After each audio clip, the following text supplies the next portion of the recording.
Other news tonight, the book is closed on the 2013 gun deer hunt, and the state is expected to release harvest numbers tomorrow. How those numbers are collected will be changing next year. The DNR says it's planning to start remote or online registration for deer. Details are still being worked out, including whether this plan will be just a pilot program. But the thought already has some concern. Fox 11's Ben Krumholtz brings us balanced coverage. We're very busy during deer season. At Jean and Helen's bar in Potter, the gun deer hunt is one of the busiest weeks of the year. Well, that and sturgeon fishing.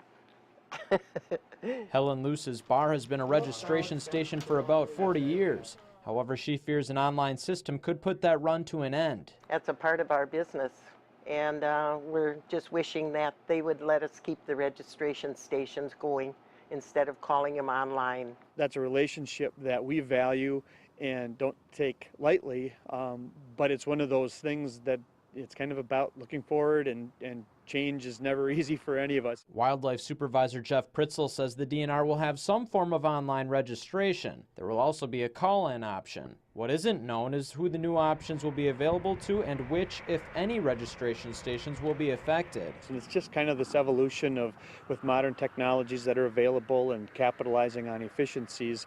It's been discussed for a little bit, so the department has prepared to move in that direction. Pritzel says an advantage for hunters is the option to register immediately. For the department, advantages include an immediate database and a reduction in cost to maintain registration stations. It's the trips to go back and forth, and then again processing those registration stubs by hand does consume man hours.